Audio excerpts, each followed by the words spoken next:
네, 그 이튿날에는 명절에 온 큰 무리가 예수께서 예루살렘으로 오신다는 것을 듣고 종려나무 가지를 가지고 맞으러 나가 외치되 호산나 찬송하리로다. 주의 이름으로 오시는 이 곧 이스라엘의 왕이시여 하더라. 예수는 한 어린 나귀를 보고 타시니 이는 기록된 바 시온에 따라 두려워하지 말라. 보라 너의 왕이 나귀 새끼를 타고 오신다 함과 같더라. 제자들은 처음에 이 일을 깨닫지 못하였다가 예수께서 영광을 얻으신 후에야 이것이 예수께 대하여 기록된 것임과 사람들이 예수께 이같이 한 것임이 생각났더라. 나사로를 무덤에서 불러내어 죽은 자 가운데서 살리실 때에 함께 있던 무리가 증언한지라. 이에 무리가 예수를 맞음은 이 표적 행하심을 들었음이러라. 바리새인들이 서로 말하되 볼지어다. 너희 하는 일이 쓸데없다. 보라 온 세상이 그를 따르는도다 하니라. 오늘 종려주일입니다. 종려주일 설교 가운데 하나님의 큰 은혜가 있기를 바랍니다. 복음을 전하다 보면 항상 저항이 있고 또 핍박이 있고 환란이 있습니다. 하지만 하나님께서 그 높은 산을 깎아주시고 또한 깊은 골짜기를 메워 주실 줄로 믿습니다. 그리고 항상 함께 하시며 또한 힘을 주시사 승리하게 하실 줄로 믿습니다. 베다니에서 예수님께서 그 죽은 나사로를 살리시죠. 그리고 이제 그 예수님께서 이제 예루살렘에 입성하고 계십니다. 오늘 본문은 예수님께서 드디어 예루살렘으로 입성하고 계십니다. 소문이 파다하게 퍼졌습니다. 표적과 기사를 가는 곳마다 보이신 예수님이십니다. 무리를 걸으셨고 또 보리떡 5개와 물고기 2마리로 5,000명을 먹이시고 눈을 뜨게 하시고 급기야 죽은 자까지 살리신 예수님에 대한 그 소문으로 온 유대가 들떠 있었던 것이죠. 이때는 절기가 무슨 절기였냐? 6월절이었습니다. 많은 사람들이 예루살렘에 모여들고 있었습니다. 유대인들은 율법에 근거하여 절기마다 의무적으로 성전이 있는 예루살렘에 모여야 했습니다. 성인 남자들은 반드시 예루살렘으로 올라가야 했고 나머지 식구들도 최소한의 인원만 집에 남겨두고 대부분 예루살렘으로 올라가야 했던 것입니다. 유대인 역사가인 요세푸스에 따르면 6월절에 모여든 숫자가 270만 명 정도 된다 이렇게 기록이 되어 있습니다. 용인시 인구가 108만 명이고 수원시 인구가 125만 명이니까 6월절에 예수님이 종려주일에 예루살렘에 입성하실 때에 예루살렘에 모여든 유대인들의 숫자가 용인시와 수원시를 합한 인구보다 더 많았던 것이죠. 엄청난 숫자입니다. 예수님은 입성하실 때 나귀 새끼를 타셨고 사람들은 종려나무 가지를 흔들며 예수님의 입성을 환호했습니다. 예수님은 왜 나귀 새끼를 타셨는가? 일단 나귀 새끼를 타신 것은 구약에 있는 그 예언의 성취가 되겠습니다. 구약 스가랴서에 이미 메시아이신 예수님이 메시아께서 어린 새끼 나귀를 타고 오신다라는 것을 이미 예언을 했습니다. 그리고 예수님께서 예루살렘으로 입성하시면서 이 예언이 지금 성취되고 있는 것입니다. 구약에 나와 있는 예수님의 그 입성, 나귀 새끼를 타시는 입성에 대한 예언을 보겠습니다. 스가랴서 9장 9절부터 10절 말씀입니다. 시온을 따라 크게 기뻐할지어다. 예루살렘을 따라 즐거이 부를지어다. 보라 내 왕이 내게 임하시나니 그는 공의로우시며 구원을 베푸시며 겸손하여서 나귀를 타시나니 나귀의 작은 것 곧 나귀 새끼니라.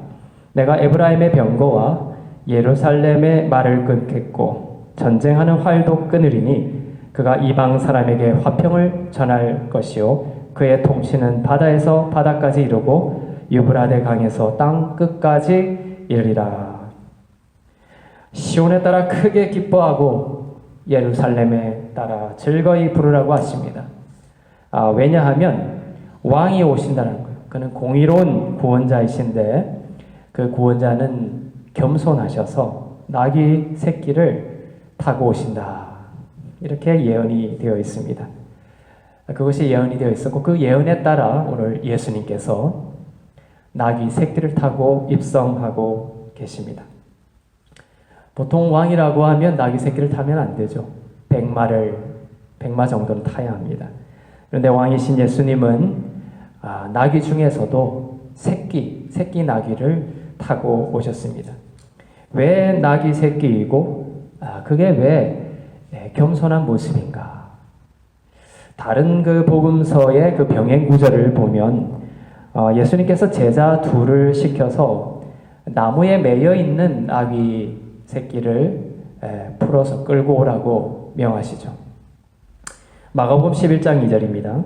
이르시되 너희는 맞은편 마을로 가라. 그리로 들어가면 곧 아직 아무도 타보지 않은 나귀 새끼가 매여 있는 것을 보리니 풀어 끌고 오라.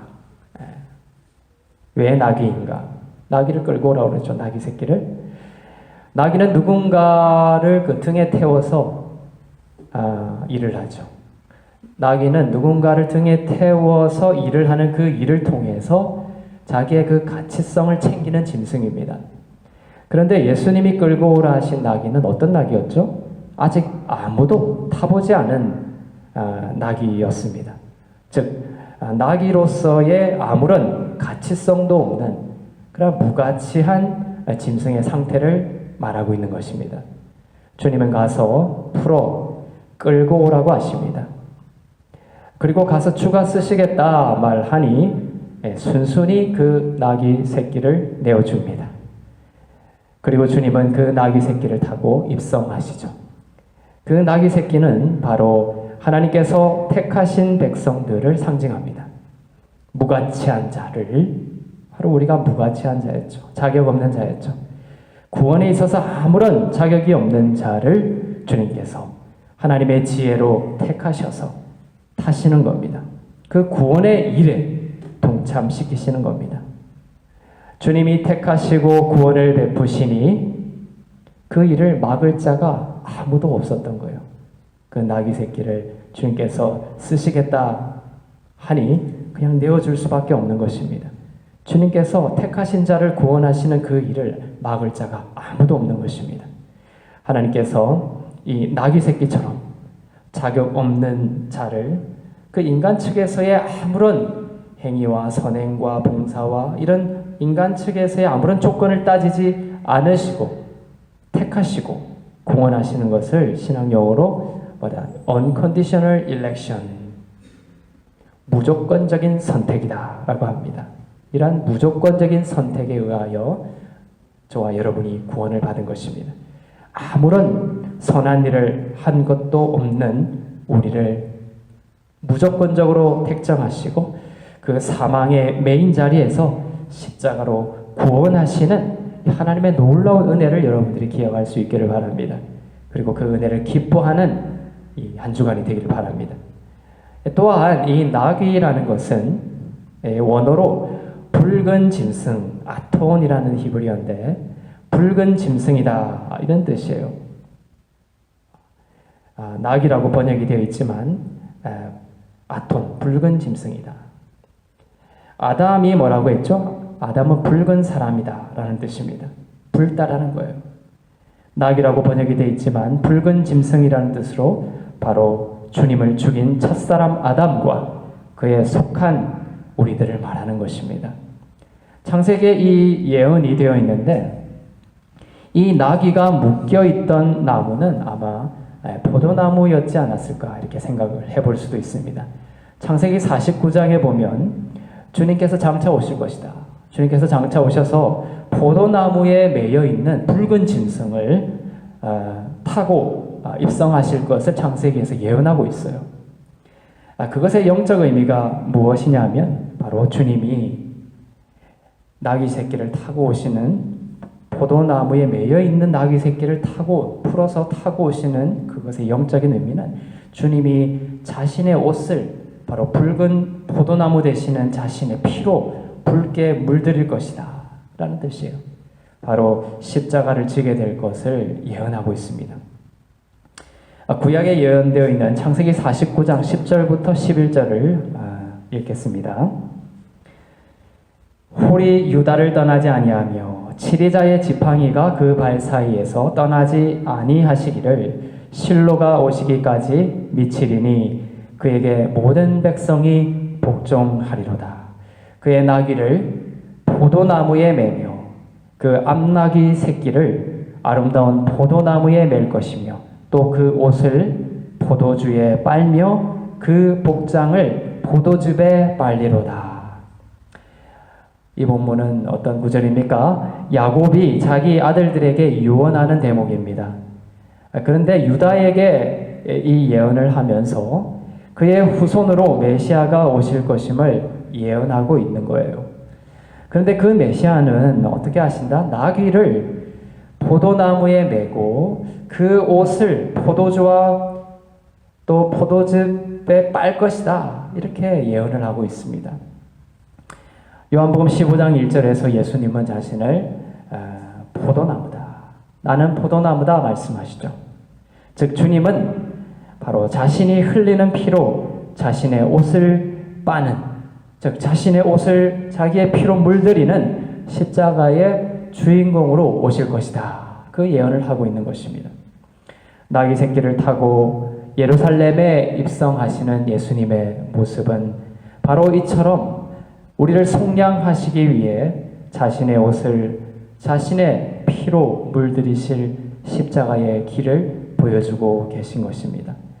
그렇게 피 묻은 저주의 옷은 바로 예수님 자신이 우리의 저주를 다 가져가시고 자기 백성들에게 새하얀 세마포 옷을 입히시는 것이 바로 예수님의 십자가가 하신 일임을 보여줍니다. 계시록 19장 11절부터 14절을 읽겠습니다. 또 내가 하늘이 열린 것을 보니 보라 백마와 그것을 탄 자가 있으리니 그 이름은 충신과 진실이라. 그가 공의로 심판하며 싸우더라. 그 눈은 불꽃 같고 그 머리에는 많은 관들이 있고 또 이름 쓴 것 하나가 있으니 자기밖에 아는 자가 없고 또 그가 피 뿌린 옷을 입었는데 그 이름은 하나님의 말씀이라 칭하더라. 하늘에 있는 군대들이 희고 깨끗한 세마포 옷을 입고 백마를 타고 그를 따르더라. 피 뿌린 옷을 입은 분의 이름이 충신과 진실이고 하나님의 말씀이다. 이렇게 기록이 되어 있습니다. 바로 예수 그리스도이십니다. 그런데 그렇게 피 뿌린 옷을 입고 있는 예수님을 따르는 자들이 있죠. 누가 따르고 있습니까? 희고 깨끗한 세마포를 입은 하늘의 군대들이 따르고 있다. 계시록에 그렇게 예언이 되어 있습니다. 즉 예수님이 앞장서서 우리를 대신하여 모든 저주와 심판을 다 받아내어 온통 그 피로 그의 옷을 적시는 그러한 십자가 사건, 그 사건이 앞서는 것이죠. 그 십자가 사건을 통해서 바로 뒤에 따라오는 하나님의 군대들은, 그 성도들은 희고 깨끗한 새하얀 세마포 옷을 입게 된다라는 것을 말씀하고 있습니다.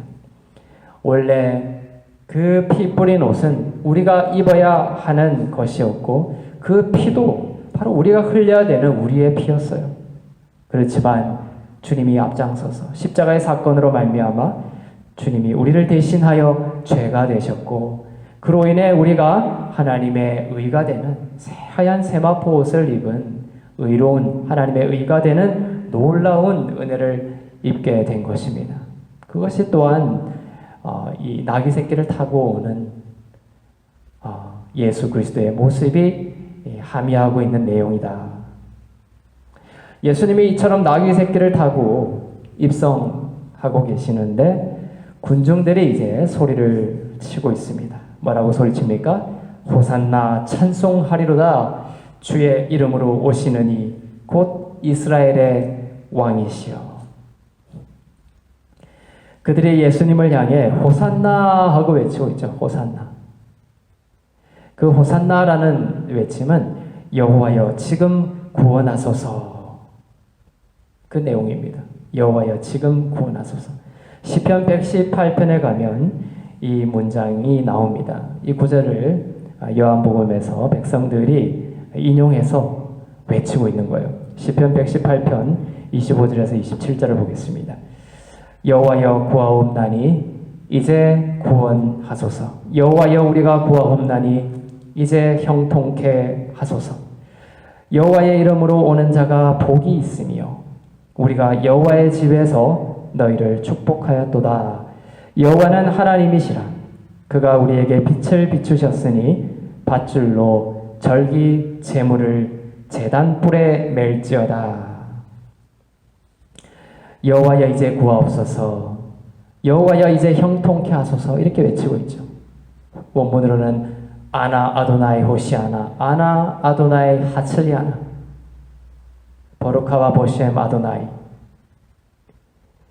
여호와의 이름으로 오시는 자가 복이 있으며, 군중이 외쳤던 이 호산나의 의미, 군중이 외쳤던 호산나는 로마로부터 해방시킬 그 호산나의 의미였어요.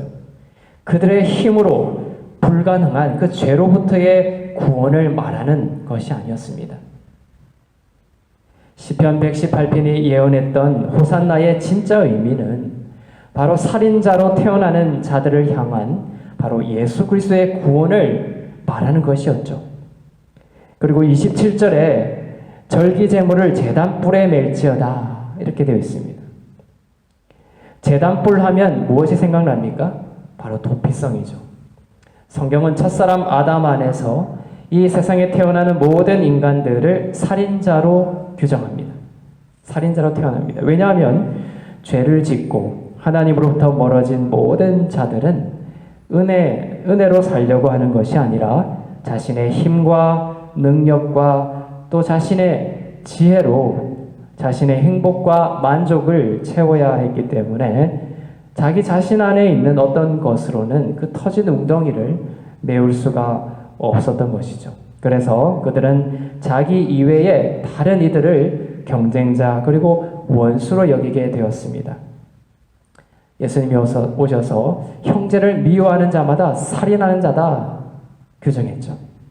그걸 그 이름으로 말미암아 아담 안에서 태어나는 모든 이들은 살인자가 되는 것입니다.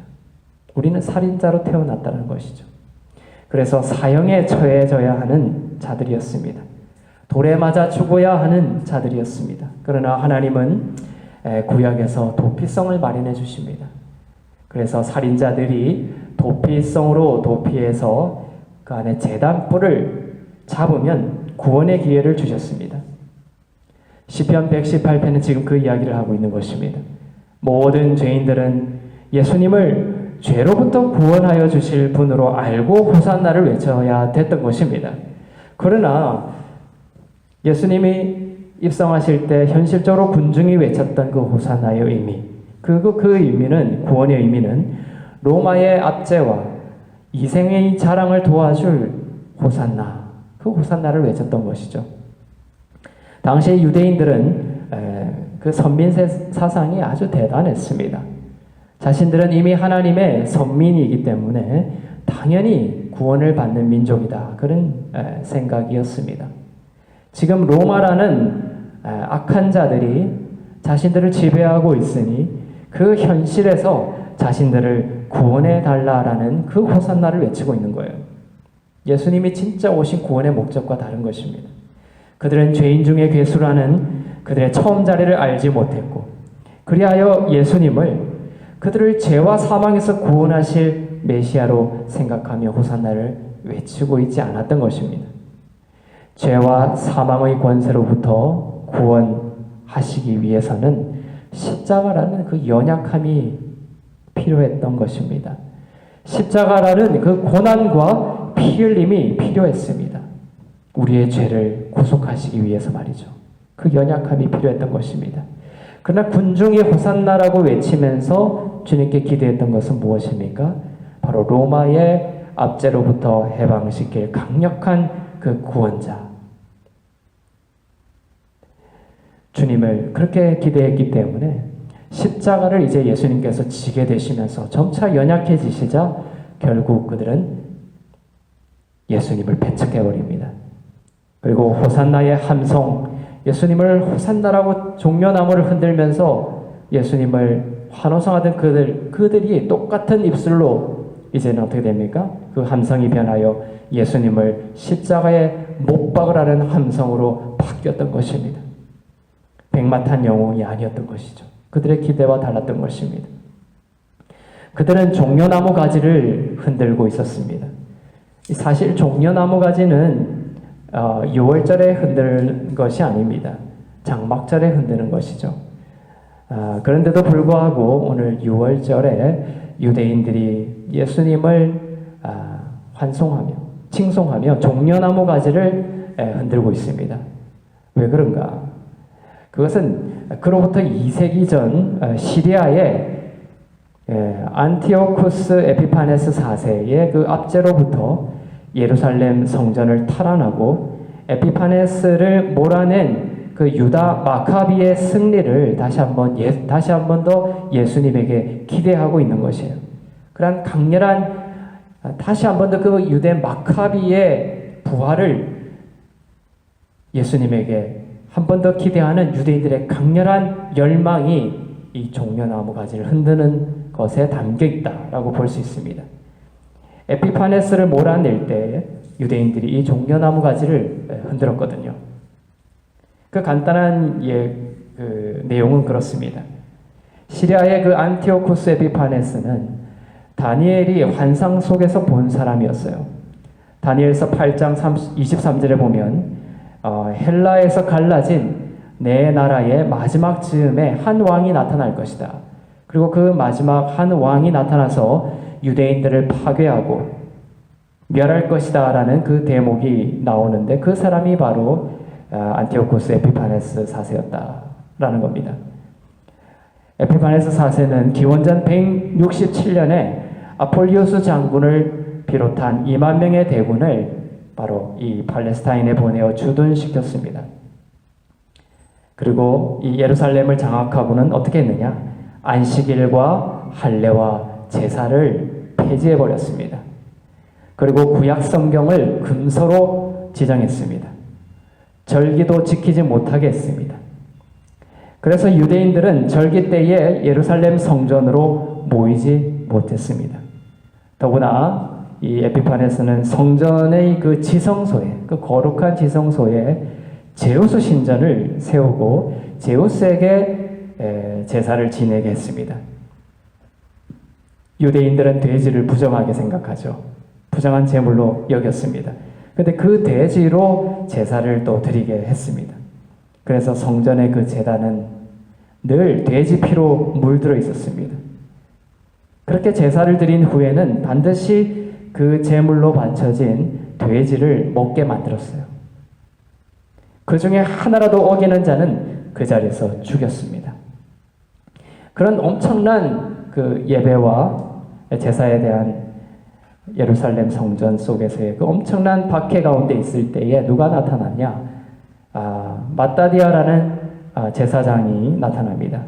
그래야 시리아 왕의 그 사신과 군사들을 죽이면서 저항했고 5 아들과 그를 추종하는 유대인들을 데리고 산으로 도망을 갑니다. 그런데 그 제사장은 곧 죽게 됩니다. 그런데 셋째 아들이 있었어요. 그 셋째 아들인 유다가 이 반란군을 다시 지휘하게 됩니다. 그는 많은 동조자들, 특히 경건주의자인 하시딤들과 함께 시리아군을 3년 만에 몰아내고 에피파네스 4세의 그 군사들을 3년 만에 몰아내고 성전을 탈환합니다. 그리고 성전을 깨끗이 청소하고 하나님께 제사를 드리게 되는 것이죠. 얼마나 이 셋째 아들 유다가 잘 싸웠는지 별명이 망치였어요. 그런데 이 망치는 히브리어로 마카비였습니다. 그 마카비에 의해 성전이 청소되고 제사를 드린 것을 기념하는 절기가 지금도 유대인들이 지키고 있는 무슨 절기입니까? 수전절, 곧 하누카입니다. 성전 봉헌절이라고도 하죠. 그때 유대인들은 이 마카비를 메시아로 추앙했습니다.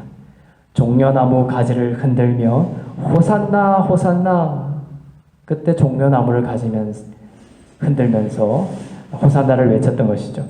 이 마카비아로 시작된 하스모니아 왕조는 내분으로 쇠락했고, 유대인들은 또다시 무엇을 기대했습니까? 다시 한 번 더 이 마카비와 같은 강력한 힘을 가지고 로마에게서 자신들을 구원해줄 이 정치적 메시아, 군사적 메시아, 민속적 메시아를 기다리고 있었던 것입니다. 그러나 군중들은 이 나약해 보이는 십자가의 길을 가는 주님을 결국 버리고 말았습니다. 버릴 뿐만 아니라 십자가에 못을 박아버렸습니다. 우리들도 마찬가지죠. 주님을 믿고 난 후에도 그렇게 주님을 칭송하던 우리가 계속적으로 주님을 못 받고 있는 우리들의 모습이 현실 속에서 계속 폭로가 됩니다. 나의 힘과 나의 노력을 신뢰하고 타인을 용서하지 않고 주님의 용서하심을 받아들이지 아니하며, 그로 인해 낙심과 미래에 대한 불안과 스스로와 타인을 정죄하는 그 모든 것들이 나를 은혜로 살리신 주님을 신뢰하지 않는, 주님을 십자가에 못 박고 있는 군중된 나에 대한 모습인 것입니다. 그러나 그렇게 못 박은 살인자까지도 주님은 사랑하시어 십자가의 보혈로 용서하셨습니다. 주님을 부인하고 저주한, 실질적으로 주님을 죽인 베드로를 용서하셨듯이 말입니다. 나귀 새끼를 타고 왕으로 오신 그 예수님을 보면서 우리는 자격 없는 우리를 택하시고 우리를 위해 붉은 피로 그의 옷자락을 적시는 십자가의 사랑으로 오신 주님을 생각하고 주님의 그 구원을 믿고 바라볼 수 있기를 바랍니다. 종려나무 가지를 흔들며 호산나를 외쳤던 그 군중들을 보면서 우리들의 마음은 아나 아도나이 호시아나, 아나 아도나이 하츠리아나, 주님 지금 우리를 구원하여 주시옵소서, 주님 지금 우리를 형통케 하옵소서, 우리의 모든 죄를 십자가의 보배로운 피로 씻어 구원하시고 우리를 죄와 사망의 날에서 건지시고 주 안에서 형통한 의의 자녀 되게 하신 그 놀라운 사랑에 감격할 수 있기를 바랍니다. 붉은 짐승인 우리가 붉은 짐승이었죠. 바로 자격 없는 나를 위해 주님이 십자가를 지셨기에 이 모든 것이 역전이 되었습니다. 저주가 축복이 되고 재앙이 형통이 되었습니다. 전쟁이 화평으로 바뀌었습니다. 우리의 경건함 때문이 아닙니다. 우리의 힘과 노력 때문이 아닙니다. 우리의 율법 지킴 때문이 아닙니다. 바로 주님의 십자가 공로 때문입니다. 호산나를 외치는 장면에서 백성들이 어디를 인용했다고 했죠? 스가랴 9장 9절부터 10절을 인용해서 이 호산나를 외쳤다고 했죠? 그 부분을 한번 다시 보겠습니다. 이제 이 시온의 딸인 여러분 크게 기뻐하십시오. 예루살렘의 딸인 여러분 즐거이 부를 수 있기를 바랍니다. 예수님이 십자가에서 우리를 대신하셨기 때문입니다. 스가랴서 9장 9절부터 10절을 다시 읽겠습니다. 시온에 따라 크게 기뻐할지어다. 예루살렘에 따라 즐거이 부를지어다. 보라, 내 왕이 내게 임하시나니 그는 공의로우시며 구원을 베푸시며 겸손하여서 나귀를 타시나니 나귀의 작은 것 곧 나귀 새끼니라. 내가 에브라임의 병거와 예루살렘의 말을 끊겠고 전쟁하는 활도 끊으리니 그가 이방 사람에게 화평을 전할 것이요 그의 통치는 바다에서 바다까지 이르고 유브라데 강에서 땅끝까지 이르리라. 나귀 새끼를 타심으로 인해 하나님의 백성들을 공격하던 그 죄와 사망의 병거와 말과 활이 끊어지고 화평이 임했음이 선포되고 있습니다. 그러니 어찌하라고 합니까? 시온에 따라 크게 기뻐할지어다. 예루살렘의 따라 즐거이 부를지어다. 그것을 선포하십니다. 이것이 복음입니다. 여러분이 종려 주일 이제 주님의 그 입성과 십자가의 고난과 희생과 죽음과 부활을 이제 지켜보며 주님의 부활을 통해 여러분들이 외칠 것은 뭡니까? 즐거이 기뻐하며 크게 기뻐하며 즐거이 주님의 그 부활의 기쁨을 찬송하는 즐거이 부르는 여러분이 되시길 바랍니다. 이것이 복음이에요. 마지막으로 스바냐 3장 14절에서 17절에도 동일한 구절, 이 스바냐 3장 14절에서 17절에도 어떤 구절이 나오냐? 시온의 딸과 이스라엘에게 기쁨의 노래를 선포하는 구절이 나옵니다. 바로 이 종려주일 호산나 외치는 것과 관련이 있습니다. 예수님의 십자가의 사건으로 일어난 일과 관련이 있습니다. 십자가를 통하여 주님이 죽으시고 부활하신 것과 관련이 있습니다. 바로 종려주일은 십자가를 향하고 십자가는 바로 믿는 성도들에게 바로 이 기쁨과 이 사랑을 주시기 위해서임을 기억하실 수 있기를 바랍니다. 스바냐 3장 14절에서 17절 읽겠습니다. 시온에 따라 노래할지어다. 이스라엘아 기쁘게 부를지어다.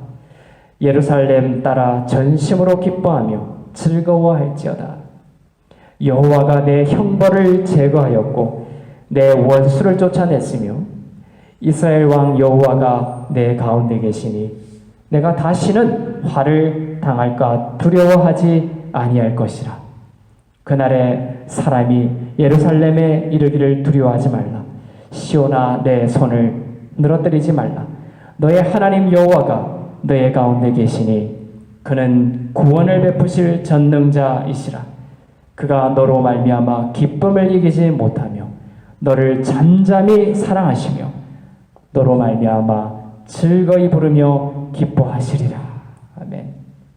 십자가의 그 구원이 얼마나 값진 것인지, 그 사랑이 얼마나 놀랍고 변함없고 영원한 것인지, 그 높이와 깊이와 그 너비를 더욱 깨닫고 믿어 두려움 속에서도 승리하는 저와 여러분이 되시기를 주님의 이름으로 축원합니다.